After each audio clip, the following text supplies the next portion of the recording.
You keep trying to pound that square peg into a round hole, telling me, yes, I do have it. I keep trying to tell you that you don't. I keep trying to specifically tell you what you don't have, and you're not listening to me. Then you decide what you want to do is you want to walk all the way out to your car to get it. And I know what you're going to, and you're talking about the postal service. I know exactly what you're going to bring back to me. Carla Green versus Dustin Mickle.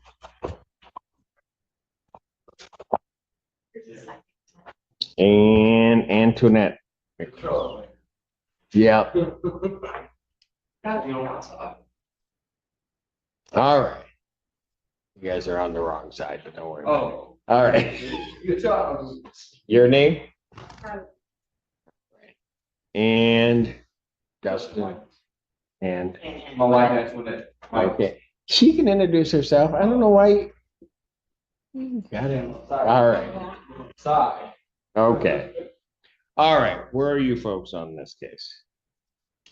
All right. Well, I did speak to legal services as you requested, and they're not entirely. They don't know if they're going to fully take the case on, but they do want to do some investigating about the housing voucher being taken like that. Yeah. There must be some type of something illegal or something that happened because they can't just do that. But they were asking for 2 weeks. And so, Ms. Green, so that you understand, that was when I was sort of hesitating the last time. It's because it's unusual that all of a sudden their voucher goes away, right? And I'm not sure why that was. And I don't know if you know. You do? Yeah, so I was working with them in October the 24th. She sent out an email saying that they're not no longer with the state giving those vouchers out anymore. And so we showed them proof that we filled out the paperwork. And Mr. Nichols, me and him worked hand in hand. I kept on saying, I heard something from Section 8. I heard something from Section 8. Well, they stated, Hugh, the director of the company, stated that Section 8 just said they closed the vouchers. Just like that. And so in October, they knew they had to contact legal aid. It's in writing. And so I don't know. I kept on telling them, y'all got to do something. Because Tracy even told them to contact legal aid back in October. Tracy, their worker. okay. They was in the homeless shelter Gotcha. for 2 years. But 2 years was up this February, even though last year it was 2 months. Last year the lease was up because they already had stayed a year. This made the second year. So the lease went to month. So in October, we was trying to work this out way in October. And she had just had her baby. And so I knew that he worked real hard, and it was so hard for him to delegate what he had going on. And so now we're here. I gave a 30-day notice in January. No, I see. And I just Okay. please. No, I know. And so where are you guys in reference to moving? Sir, we have put in at least 24 applications. And the housing size that we need, they're wanting me to pay, I can pay, $1,600 to $2,000, but they want me to make 3 times the rent. They want my credit score to be a 675. So they keep denying me. And the places that will accept me, I don't have Section 8. So they don't even want to deal with me, even though it's just like, I just can't take my family, like I explained to Carla, I just can't take my family and just be out the house. Okay. So go ahead. It's okay to say something else? No, go ahead. And at first, the housing voucher was going good, but then at first they didn't want to deal with the program because they were asking too many questions or whatever the reason. I don't know what the reason was, because the communication should have been between my landlord and my caseworker, Tracy Bundley, but she was not communicating with her due to a disagreement between the two parties, and we were just Judge, we were hanging in the balance basically between the two. We didn't know half of the information that was being stated from our worker, because she was not coming in, talking with us, giving us information that we needed. to have until she wanted us to sign something. That's when she would come and bring us paperwork and we sign it. Where's this worker from? She's from, Rapid Rehousing, the program. And she just got a promotion. Well, I don't care about that. What I'm worried about. All right. Judge, honestly, if I don't have a housing voucher, I'm really. No, I know. Well, I that have was, 9 people. well, that was, listen, I've been doing this work for a while, and that was the one thing that I realized when you guys were on last time. If you don't have a voucher, I don't know how you house 9 people. You want your house back, which would be fine, and maybe a whole lot easier if they have a voucher. Go ahead. Actually, I don't want to deal with the voucher. That's what she was saying. No. It doesn't matter whether you want to deal with it. It's where they go. That's what I'm talking about. I'm not talking about you even keeping them. The problem is, in the normal circumstance, what would happen is you'd want them out. They had a voucher. Let's say they just had a family of 3. You have a voucher, then they have to go and they can find a place, basically relocating that voucher and move in. Problem here is I got more people trying to move them and no voucher. Because if what you want, if that voucher was improperly taken in some way, then what you want becomes a whole lot easier to accomplish. Because otherwise, what's going to happen is, let's say they don't move, then you're going to be paying to pay somebody to move them out of that house. I don't think you want to do that either. Let me ask you this. Because right now, I'm inclined to give the adjournment to let them investigate it, because this doesn't sound right. The whole thing just doesn't sound right to me, that all of a sudden they say, we're not doing those vouchers anymore. If you had to, how much was rent, the base rent when the voucher was paying? Not, I don't care who was paying it. What is voucher? And I think. What do you mean it never was? He had got us up for his voucher. We were going through stages of getting the inspection done. And so we can be able to start using, he never got to use his voucher. So he never was issued a voucher. He never got to use. That's a whole different ballgame. So, I'm sorry, sir. I was issued the voucher based on them doing the inspection of the place. Now, the first time they did the inspection, when Section 8 did the inspection, they counted it as an initial inspection, even though we had already been there. well, hold on, because you guys now have me confused. There was never, so you never got a Section 8 payment. No, She was getting paid through Rapid Rehousing. They were paying, Yeah, but they're only gonna pay for a certain period. And like, the period was up in February. February of this February this year was their last payment. was the last payment of the rapid rehousing, because then what should have taken over is you should have gotten their voucher. That should have been in place, and that should have been doing it. and sir, that's But the reason. well, no, hold on. So that's where it was confusing in my mind. So you got paid by rapid rehousing, but you never got paid on a voucher. Never. Because you weren't issued a voucher. I was issued a voucher. He wasn't issued a voucher that really made it a voucher, so they never started paying it off. You didn't get a payment if they paid in February, you didn't get a payment in March. Exactly. Gotcha. And so, I'm sorry. So your what I was trying to tell them as well is, so rapid rehousing, they only let you stay there for 2 years. Gotcha.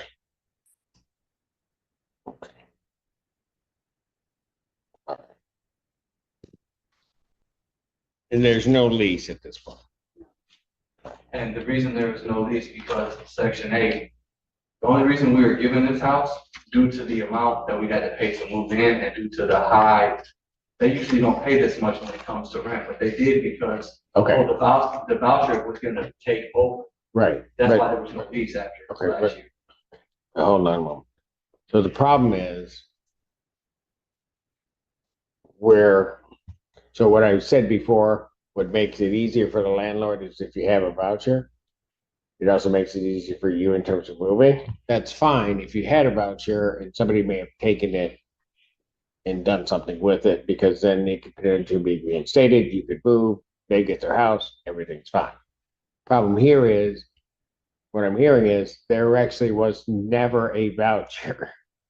So you don't really have that voucher to take, like somebody can't come along and say, oh, mistake. You still have your voucher and then move. That's not what this case was. Because understanding that now, that's a whole different thing. We had got a paper in the mail, sir, that said, the time has passed to use your housing vouchers. Like I said in the beginning, she didn't even want to take the program due to whatever was. Well, she didn't have to take it. I mean, So when I talked to her, basically, I'm like, it's the house that I need, and I spoke to her, father, as a husband, it's like, this is what I need, whatever I need to do, I'm willing to do it. She was like, okay, we'll take it. And then so we started the process again because they wanted me to find another house rather than a house that I was in. Still. okay, just listen. All of that will be fine, except for the fact that the cold-hearted reality in this is you're going to have to move. It just becomes a rougher journey for you because I don't think that voucher, there isn't a voucher. So to understand where my head was at initially, had there been a voucher and somebody says, okay, we're not paying, or we're stopping it for whatever reason, that's not how that would work, where they come along and say, we're not doing that anymore, right? That's not how that would work. They also took it because on our part, it was turned in on time, but they turned the paper in late when it came to. Well, I can't go back and do anything with that. The only thing that I can say is there wasn't a voucher. All right.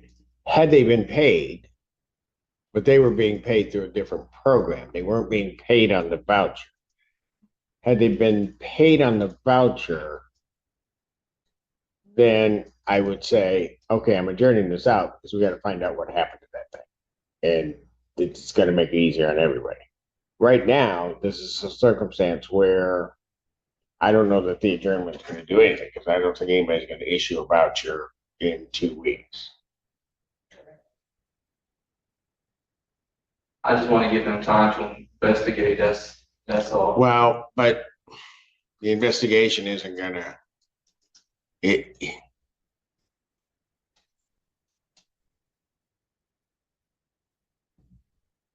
You got paid in February. She had contacted us, that both of us know, Tracy, that they're been expired for the program. They give you 2 years to sit on this program. And after February was the deadline. So she emailed us in October. To tell us it would expire. Yes. And then your last payment came in February. My wife offered her a payment in March. She said, I we don't did not want text any them. partial They payment. said they didn't want no partial payment. And we didn't say it was gonna be. All right, partial look, payment. okay, I get it. I had been asking her, what if we could pay the $2,600? Could we stay? Well, I just want to sell the house. Well, if there's a first homeowners program that we could get into, because I said it's gonna be. Okay, I know, I hear you, and all of that's fine, except that they're gonna be entitled to their property. The real question is how much time is it gonna take you guys to move? And I know, given the circumstances, that's a hard question to even begin to try to answer. You an answer, because we've been trying to move since. Okay, let me try from the other end. Do I give you a judgment? As soon as possible. Your Honor, when they came to. Okay, my but house, look, they had look, already been staying in a hotel for years. folks, here's the problem. Do you have the money to pay to move people, to have people move them out?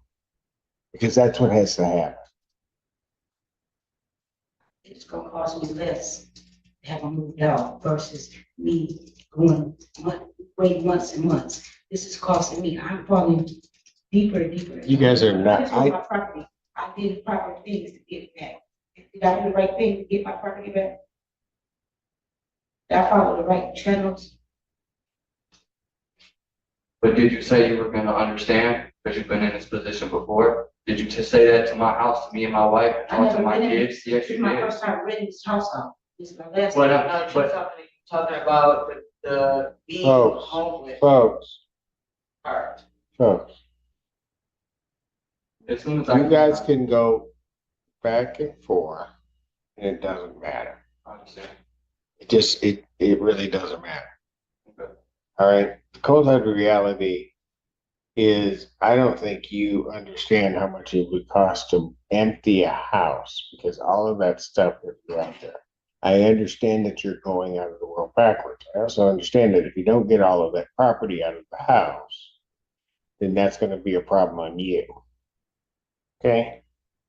You, on your side, don't understand that you're going to have to figure out something. We're just gonna be homeless again. Okay, So we went and I into program don't, homeless listen, and come out. listen.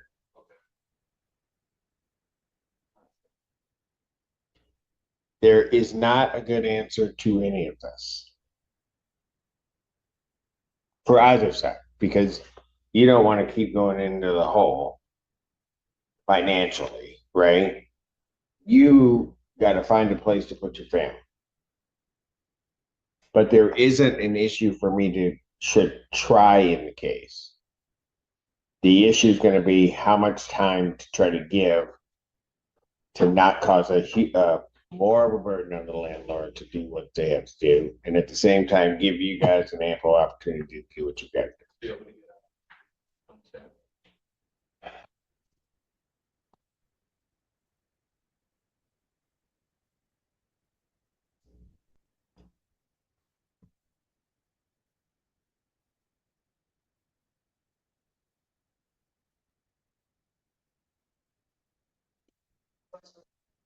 Legally, because when I went down to the court, they told me this was the legal way to do it. And I would have 7 to 10 days. And I feel like in October, this was already on the floor. I feel like this What do you was- mean? When I went to go file, I've been sitting in the courtroom and we've been issuing our writs for 10 days and 7 days, like, where do my right come in? I don't know the rights to this, that's why I'm asking the question. When I went down to file the paperwork, they told me these are the proper channels to do. I'm not saying that you didn't follow the proper channels. Did I say any of that? No, that's what I'm asking you. I'm asking you to understand the question. Well, hold on a second. Did you?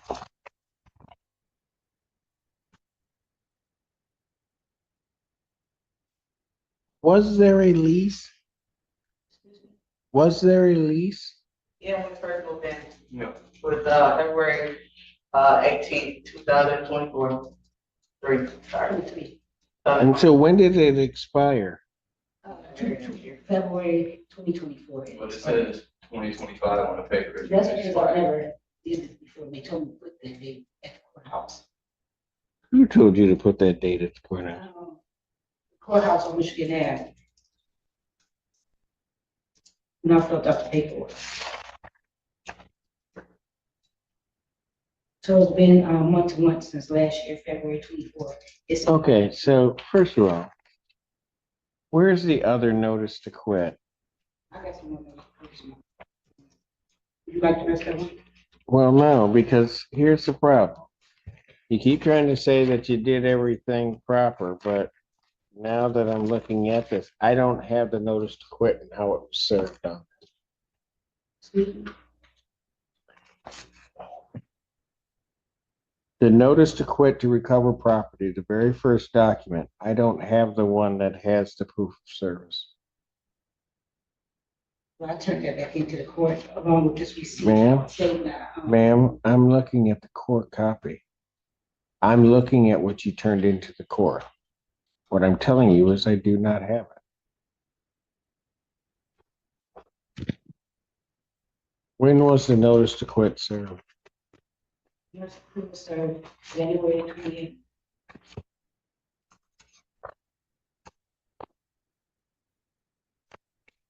Where's the proof of service?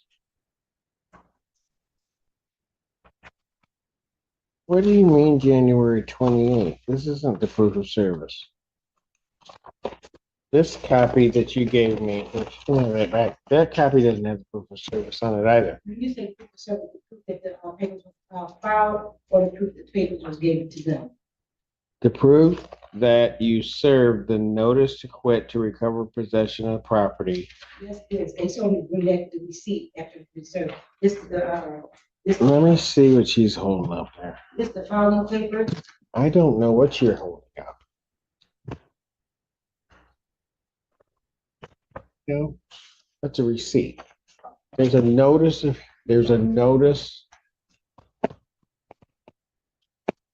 Here it is, but it's not signed. I don't have a proof of service.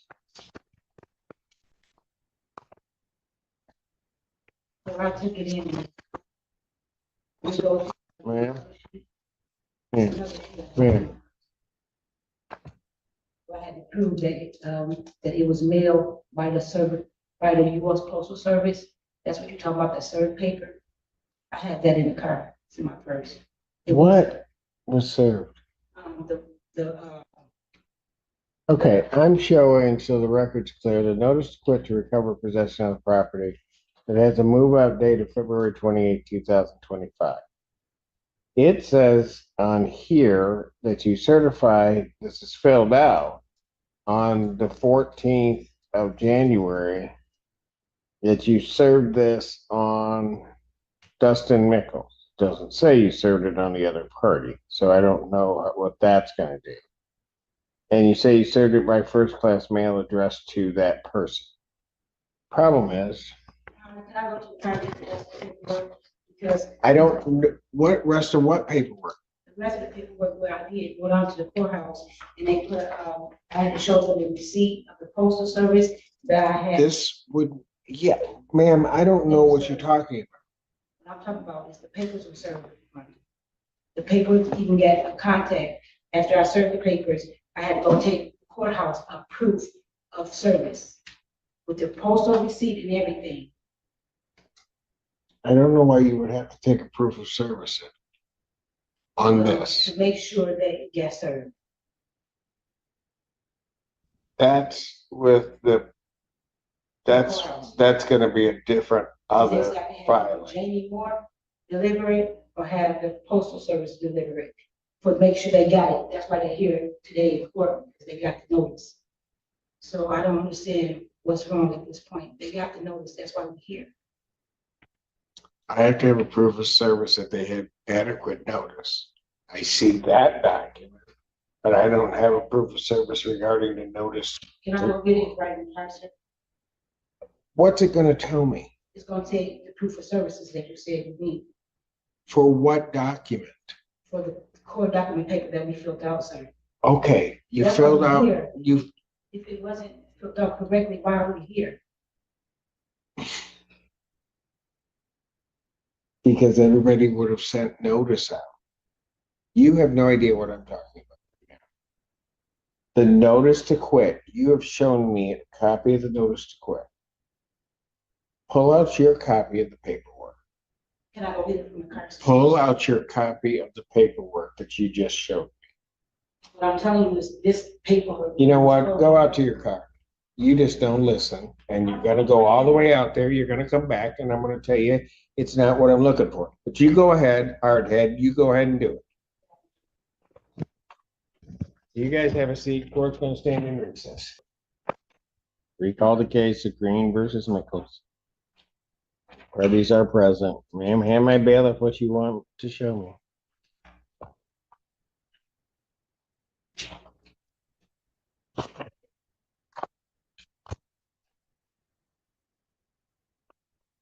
This is what I knew you were going to go out and get. That's not it. Service. Proof of service for a summons and complaint. I'm not talking about the proof of service for a summons and complaint. Because you weren't listening, you wasted all of our time. I knew you weren't going to bring it to me.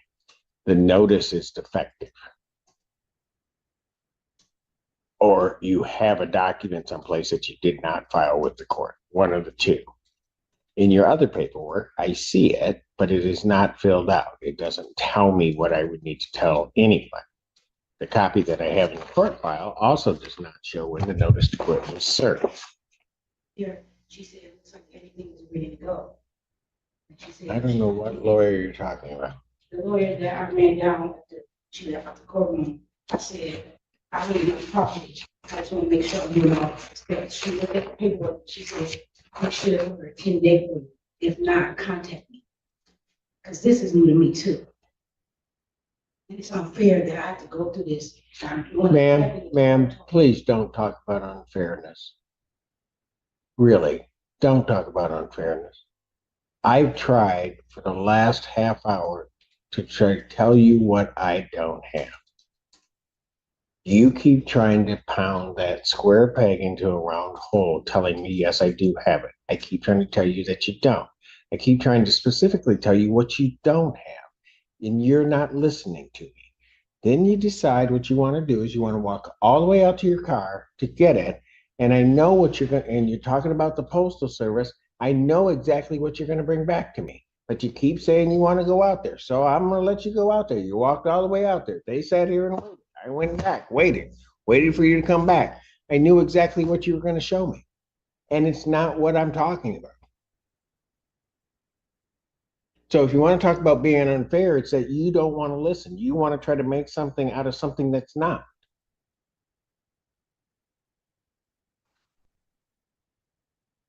I'll say this once.